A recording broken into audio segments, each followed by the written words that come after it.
बोला बोला छठी मैया की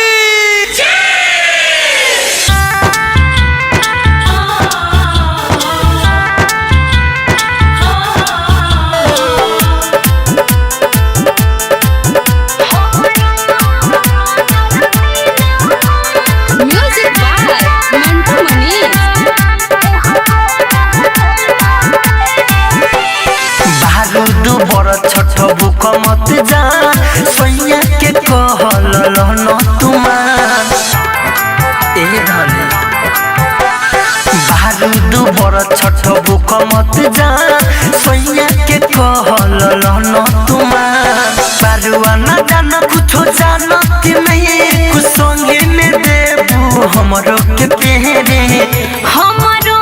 पन्नो जरती नाथ फेरी दिहबो रख दुनो बेरी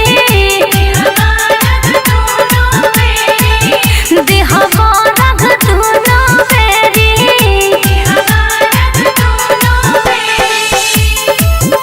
बोला बोला छठी मैया की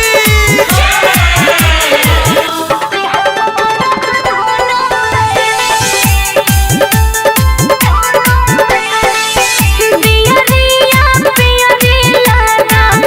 दौरा से फुलिया मंगादा ताजा ताजा फल लेके जोड़ा जोड़ा रख सजदा बतिया बुझी ना तीन दिन दुई रात धनी भूखल जाला छठ पर्व में रनिया हो सुख जाला घरवा दुआरा बना भइल सफाई पहिले से सुनाए हो में देरी हमरो पन्नो जरती नाथ फेरी दिहबो रख दुनो बेरी दिहबो रख दुनो बेरी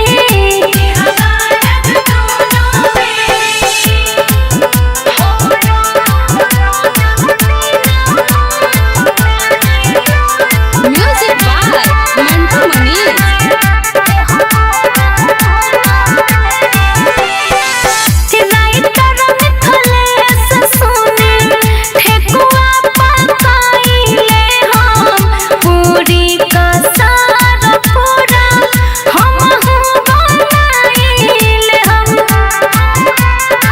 अंकित केला बीजेपी के से पूछली हो जवन घटल बसावा दा समूह चली हो खिया उहे लागे सुन